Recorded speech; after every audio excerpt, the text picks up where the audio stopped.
Good morning, my fellow yogic travelers. I'm mighty glad to be alive today, and I hope that you are too as we continue to live, laugh, love, learn, linger, live the life we love. Every day I deal with my own mind and its ability to affirm what's positive or not, get caught in thoughts that don't serve me. And when things work out, then it seems like these principles are tried and true. But when they don't work out, the idea is either blame the principle or say that I don't understand it completely or that it's mysterious. But the basic idea is if you want to change what's happening in your life, change your own thinking. As long as I don't change or alter the way I perceive things, I don't realize that thought is the cause and experience is the effect. If I recognize any reality, and this is just in my mind, any reality other than spirit, whatever pretense I use to put the blame elsewhere and not connect to spirit and see the good that's there through the scene, behind the scene, after the scene, as a result of the scene, I'm going to harbor fear and inevitably punish myself. So I try to honor my ability to observe what's going on, both within myself and in my environment. I have to align my own attention with that which lies beyond form.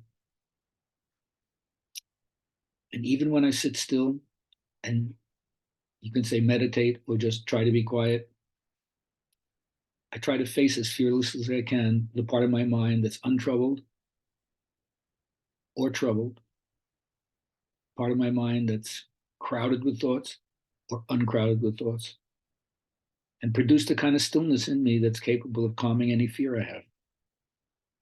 That means I have to see both light and dark and accept the polarity of forward movement and setbacks.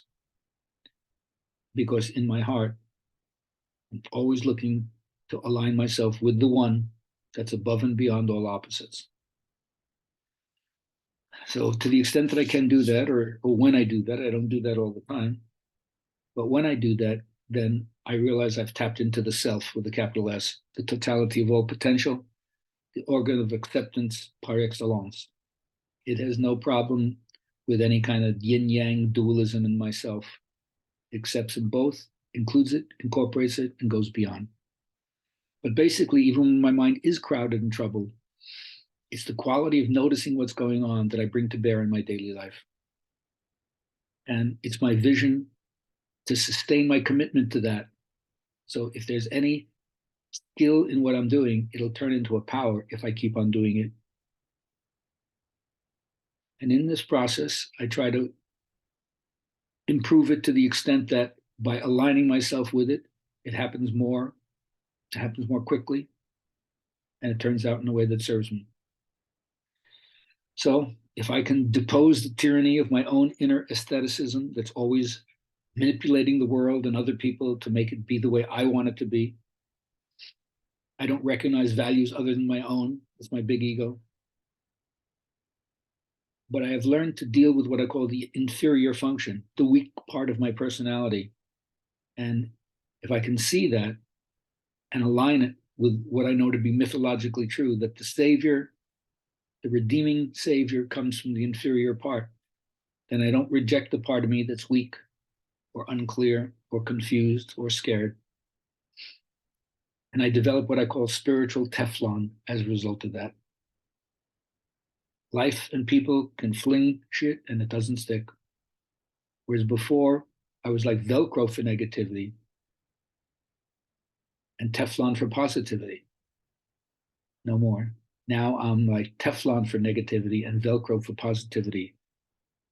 So I hope you find the mentor, whether it's in a physical human being, or whether it's in some belief system that teaches you and guides you, because that would be a field of visibility for you to turn your own inner reverence and worship in that direction. When you find your mentor, you realize they acknowledge the fervor that they see in you and they bestow upon you the eye of blessing because they're not afraid of independent centers of creativity and initiation or initiative, and neither am I. So call me up, Tell me what you want. I'd love to continue this conversation with you.